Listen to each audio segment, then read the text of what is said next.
Hey you guys, good morning and welcome to Sunday's Home Hero Workout. So we're going to do Jordan today. Jordan for time is 100 kettlebell or dumbbell swings, 100 sit-ups, 100 air squats, and 100 press-ups. So I'm going to talk you through your options and then basically just need you to get your head ready to rock and roll. So with this rep scheme, you've got two options of how you tackle the workout. One, you can do it as we call as prescribed. So you can literally chip away and do all 100 swings, then all 100 sit-ups and all 100 squats, and then all 100 press-ups in that order. Okay, so you can do it that way, which I would suggest is probably a little bit more challenging just because you get to fatigue on each of those movements as you're trying to chip through them. Or you can do something called partition the workout. So for example, you could do 10 rounds of 10 reps of each movement. So 10 rounds of 10 swings, 10 sit-ups, 10 squats, 10 press-ups. That tends to make it go a little bit faster.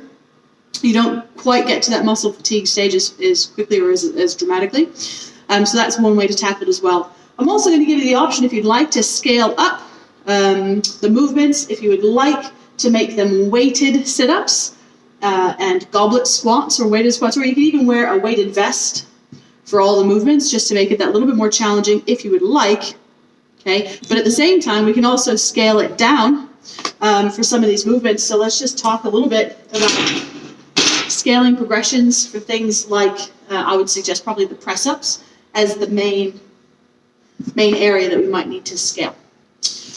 So we know with our press-ups, we want to work on keeping the main points of focus, I should say, should be chest to floor. Okay, so whether you're doing RX press-ups or our full press-ups, your chest should hit the floor first, and it should leave the floor first.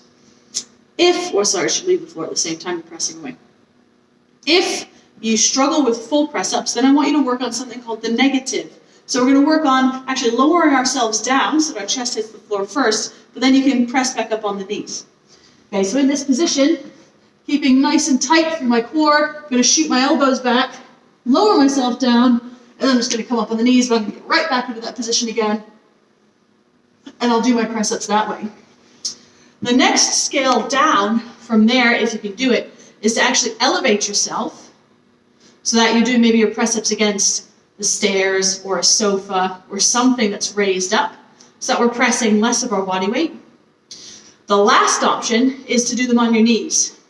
So the longer we spend at the negative or the elevated versions, the more strength we're going to build in that movement. If we just default straight to on the knees, there's just such a big gap between knees and full that you'll never really get there. So no matter what options you choose for your press-ups, I want you to start on the hardest option you are capable of doing. So if you can do 5 full RX press-ups, do your 5 full RX press-ups, and then switch to negatives. Okay, always stick with the hardest option for as long as you can. When you get to the point where you can't complete that hardest version anymore, that's when we scale it back so that you can keep moving and keep up a certain level of intensity. What I would say, and obviously we try to do our more narrow grip press-ups to keep them in nice and tight. When you're doing higher volume, you might get to a point where you just can't do them there anymore, and there's a good opportunity for you to start mixing up your grip. So you can go wide, you can turn your fingers out, you can stagger your hands one way or the other, you can go in a little bit. But if you start to do that, it'll give you a little bit more longevity because you're using slightly different muscle groups and you'll be able to keep going. Okay? So I think the main tactics really are going to come down to the press-ups, but I just want you guys to push yourselves to carry on doing the hardest version of a press-up that you can do for as long as you can and then scale back. So don't just start with an easy scale to begin with. Let's really push ourselves to work on that harder version. If you're an absolute ninja at press-ups, put a weighted vest on or add some weight on your back. You can put a bumper plate on your back or something.